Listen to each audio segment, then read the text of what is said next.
Okay, hi guys, what's up? It's Mike.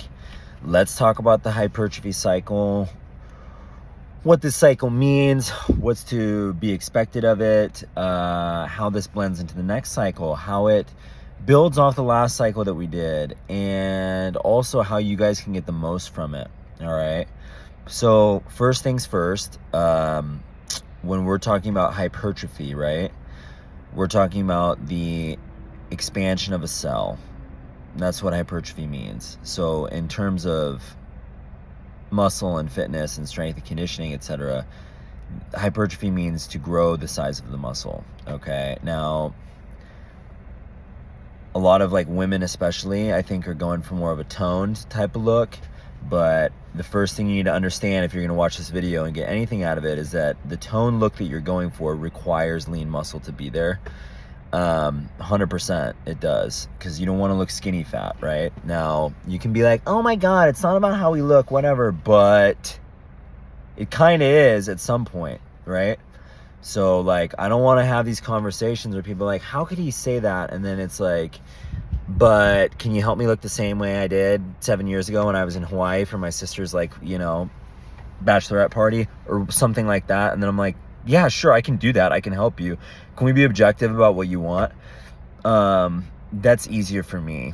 And I think just a more clear road of communication. I want bigger this. I want more toned that. I want to be faster at this workout. I want to blah, blah, blah. So here's what I'm going to tell you guys. No matter what your I want blank is, hypertrophy helps everybody. It helps the person who had a health scare. It helps the person who wants to shed for the wedding. It helps the person who wants to improve their conditioning on the machines. It helps the person who wants to be bigger, stronger, faster, leaner, whatever. Everyone needs to put the same emphasis into this cycle. It's not just for the people who want to get bigger, okay? So now that we've got that out of the way, you kind of know the science of hypertrophy. It's not exactly strength. They're different. Okay, if you want to know the difference between strength and hypertrophy, the bigger the cross section of the muscle, or the larger, the more surface area that your muscle takes up. For example, your quadricep, right? The front of your leg. The larger your quad is, the more potential for strength and power that muscle has. Now, activating and using,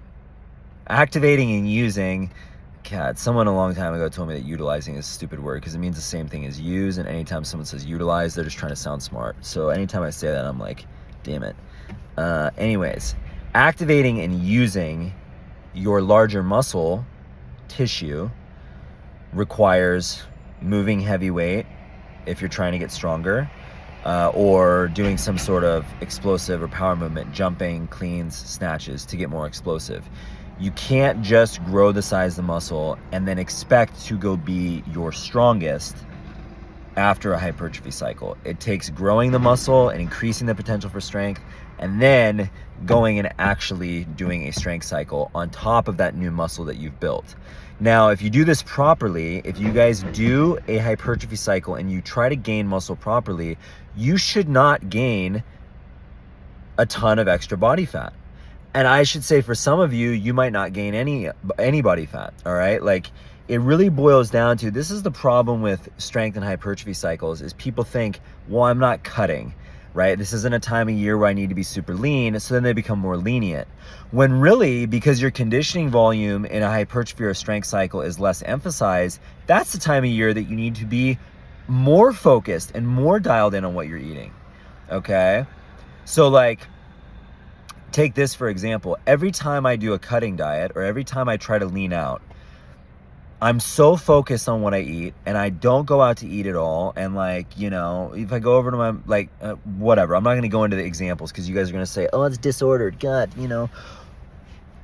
I like it, so it's not disordered. How about that? Okay. It makes me feel happy and gives me comfort. And if I like controlling that part of my life, then I don't care what you think. And no one should care. If you're like, I don't want to do this because it's disordered and my mom doesn't like, well, what does your mom look like? How does your mom feel? If your parents or someone in your life is hating on your diet and they don't look the way that you're aspiring to look, or they don't carry themselves in a way that you want to model yourself after, then who cares? right? Then you can just say, yeah, thank you. I'm going to pull out my scale for this. I appreciate your opinion on it, but not really, because like you look like shit. So that's kind of how I view that. Oh, boy, tangent. All right. So take this for example, right? Every time I do a cutting diet, I'm really focused on my food. And then I associate every time I'm focused on my food with me being leaner. And then when I do a hypertrophy or a strength cycle and I try to gain muscle, I go, well, I'm in a caloric surplus now. What does it hurt if I go out and eat out a little more? Which is fine. It's fine. You just have to accept and understand that you guys might look a little different if you do that, because you're not controlling as many variables when you go out and eat. You don't know what oil they're cooking with. You don't know how much of this is in, how much of that. And if everyone could get shredded or as muscular as possible while minimizing their body fat by eating out, everyone would go do it.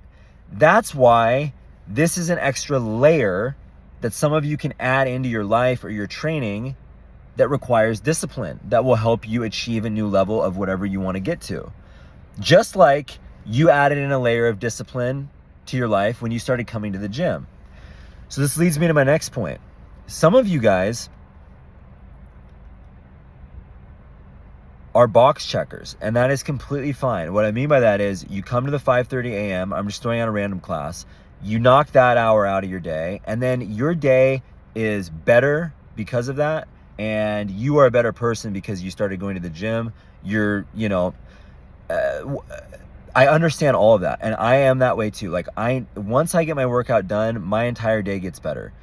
For some of you, that's where it stops, and that's totally fine. I worked out, fuck yeah, I'm awesome. I'm a better person than I was before I joined the gym, and I agree with that.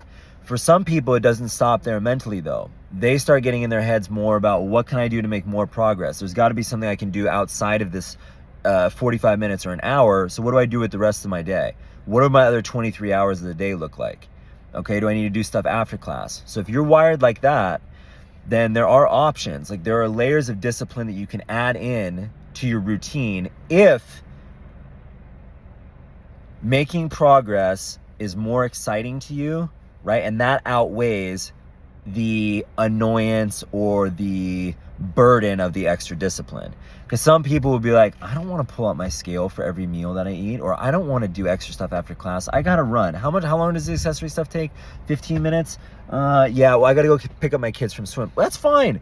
Then don't do it. Totally. But if you do have the time, or you do have the the bandwidth to add some extra thing into your daily regimen, now is a good cycle to do that, because this cycle is where people can make a lot of changes to their physique. Because when you guys increase the volume of the reps you're doing, notice how everyone's more sore in this cycle. Upper body's been really sore this week. Lower body was really sore the first week. When you guys add in more volume like that, it affects the muscle differently than the last cycle that we did. So the last cycle that we did, you guys, that 16-week conditioning cycle, the first 8 weeks were about building an aerobic base. The program looked a lot different. We had Monday, Thursday, lower body, Tuesday, Friday, upper body. And then towards the second 8 weeks of that cycle, we started going into like a lot of the CrossFit-y stuff. I got text messages, oh, this program fucks hard, or it's awesome and blah, blah, blah. I'm not making that up. Someone texted me that. So I get it. Like, I thought the program was cool too. It's just a lot of wear and tear on the joints, the ligaments, and the tendons, and the nervous system when you guys are doing CrossFit movements repeatedly like that. And you just can't do it year round and expect to make a ton of progress. Like, usually what ends up happening is people end up getting burnt out or hurt, or just tired, and they just kind of like, I guess that's burnt out. Like, they just kind of like lose engagement mentally with it, because it becomes it's kind of the same thing every week. And all I mean by that is, like, we had some weeks of that CrossFit cycle that were thrusters on thrusters on thrusters on pull-ups on pull-ups. Now, the benefit to that is it was different. It was exciting. It was fun. And we got to incorporate some heavy lifting into the program. Now, those 8 weeks of heavy lifting that we did, the percentage work that worked up to us finding new 1 rep maxes, that worked really well because it bled right into quarterfinals. So people that were doing quarterfinals, They were able to get acclimated to heavier lifting as the program went along. And then on top of that, those of you who weren't doing quarterfinals or who don't necessarily care about that, you were able to ramp your way up to finding a 1 rep max. Now, it didn't have to be an all-time 1 rep max, because remember, it wasn't a strength cycle, it was a conditioning cycle. So you find that 1 rep max. If some of you PR'd, then that's awesome. But not everybody did, and that's totally fine. Either way, you all found some sort of 1 rep max that you can hold on to and you can use in 7 weeks now when we do the strength cycle, okay? So you find the 1 rep maxes, we take this 8-week break, which is not really a break, it's just a break from the intensity, but the volume actually increases. So you're doing more reps and more weight moved overall, but it's packaged differently so that it feels different to your body. The best way I can explain this is 10 reps at 100 pounds is 1,000 pounds. 4 reps at 250 pounds is 1,000 pounds. But those feel like drastically different things, and they send different signals to your body and to your nervous system and to your muscles. And that's the simplest way I can break down strength versus hypertrophy, right? Those of you guys who have ever benched 250 pounds, you know what 4 reps at 250 pounds feels like versus 10 reps at 100, okay? Again, very different things, very different stimulus.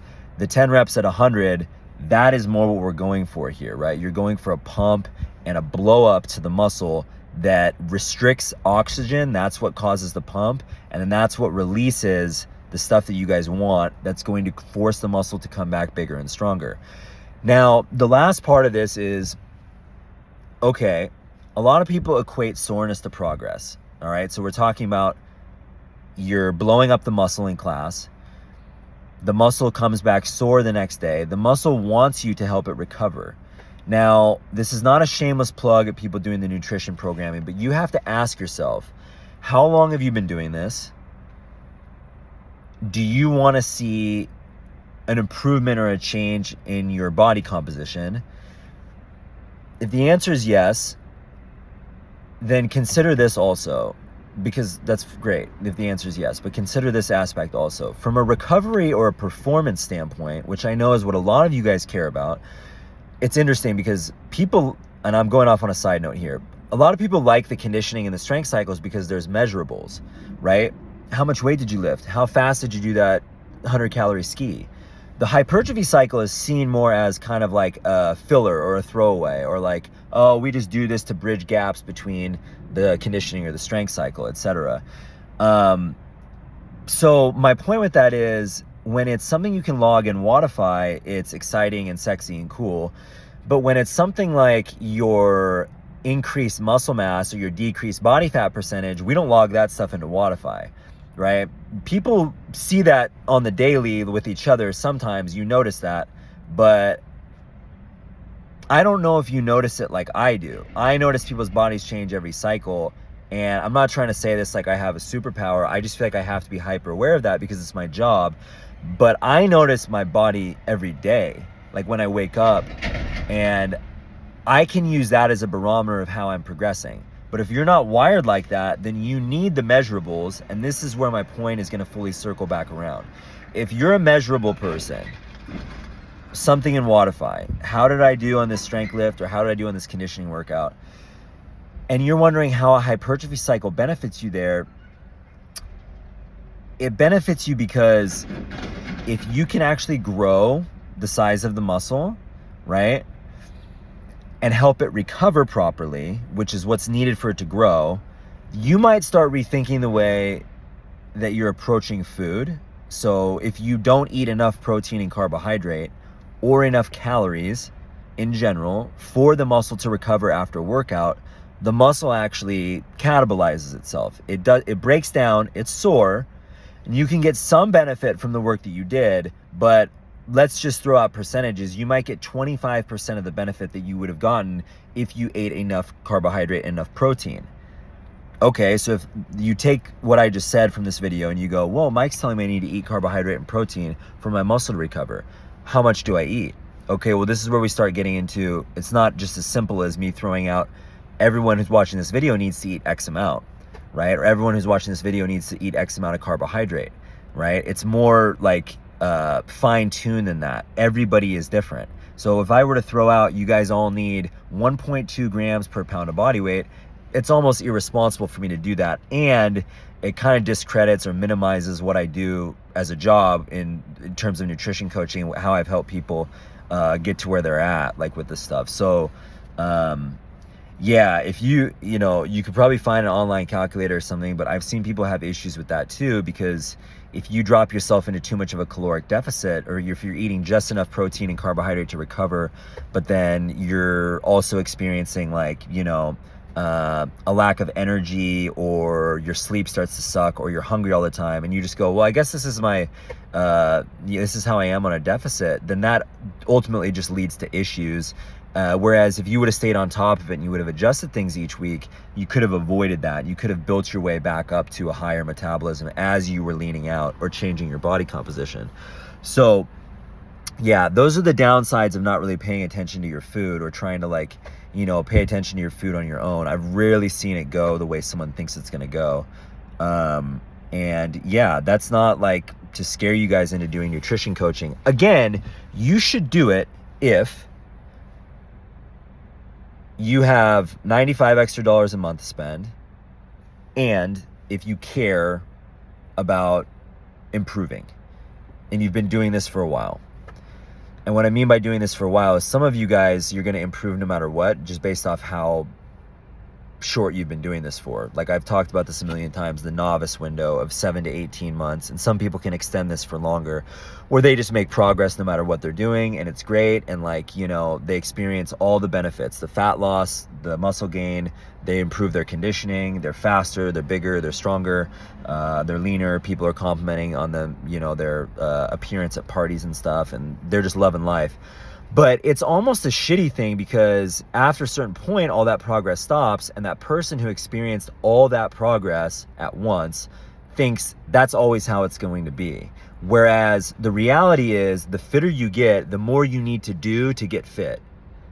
Okay, does that make sense? Like, it's a blessing and a curse, you guys, reaching a certain level with this stuff, because you have to fine tune more variables. You have to become more nuanced the longer that you do this, to start seeing change, right? Or to spark something new.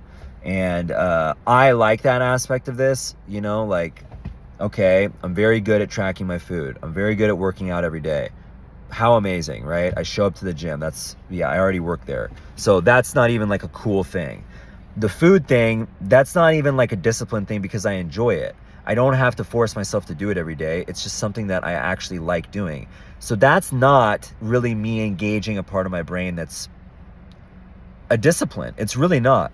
And I don't mean to say that like, oh, I'm so fine-tuned with it. It's just habitual. Like, y'all don't even it. I'm just saying that like, it's not hard.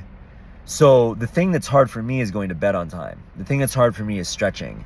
And now I'm at a point in my CrossFit lifespan, 14, 15 years into this now, where I can tell when I don't do that stuff, and it really holds me back. So I need to start doing that. So if you're at a point in your CrossFit lifespan where you come in 5-6 days a week and you still feel like you look the same, or you're still tired of getting beat on the rower by so-and-so, or you're still tired of XYZ, no one's commenting on I don't know, whatever. You've got a cousin doing keto, and every time you guys are at a barbecue, he's talking about how he's lost 30 pounds, but then he gains it back the next year, and you're just sick of it, and you want to show off or whatever. Then let's get something dialed in on top of what you're already doing. And if we can pair what you're eating with the cycle that you're doing, and then you maybe think about doing the full cycle, like the accessory stuff too, then you can really start to unlock a new level, so to speak, right? If you just want to view your body as a video game character, how do I level up? How do I max out this shit? Where's my power? When you make a player in Madden, gals, sorry, you probably won't get this. Oh God, he's like, labeling me at what? Women can play Madden too, whatever. Do any of you play Madden? Let me know if you do, all right? And then I won't make that gender assumption anymore. In Madden, when you make a player, you can max out their speed, their stamina, their strength, their ability to catch a ball. When you create a player, you just go 99, 99, 99. You max everything out. So if you look at yourself as an athlete that same way, you're like, I'm good on the rower, 99 row, 84 bike. Murph 25 or like something like that, and you're like, what's the issue with the Murph, right? Or a Fran, okay, I can do 21-15-9 pull-ups unbroken, but every time I do the front squat, or I'm sorry, the thruster at 95-65, I have to break that up. I have to set it down every 9 or every 7. Okay, so then what do you need to do? Like, you know, start looking at this stuff like, where are my weaknesses? How do I get better at those things?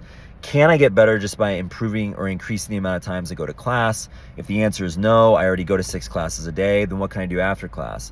And then if you're doing that and you're still not seeing the improvement, then you can do the nutrition stuff, or vice versa. Do the nutrition first, and then you can add in the accessory stuff after that. But yeah, that's all to say, you guys, this cycle is Monday, Wednesday, Friday, lower body. So Monday, Wednesday, Friday, or Monday, Friday, excuse me, is lower body strength and hypertrophy. And then Wednesday is lower body power and hypertrophy. And then Tuesday and Thursday is upper body hypertrophy stuff. Saturday is still going to be the active recovery deal like normal.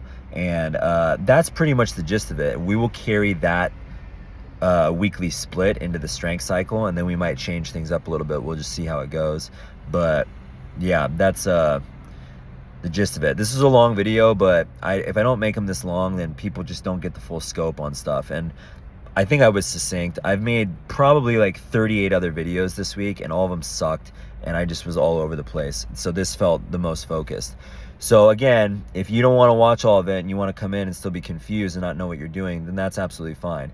And I'm sorry if any of this sounds condescending, but I just want everyone to have the full scope so that they don't have any questions. And if you do have questions, that's totally fine. But if you don't watch this because it's too long, but then you have questions every night or every week about the stuff, why are we doing this? Why are we doing that? When is this coming up? When is this coming up? And you didn't take the time to watch the video, then that's fine. I'll answer it in person too, because you're a paying member, and I love all you guys. All right, cool. See you later. Bye.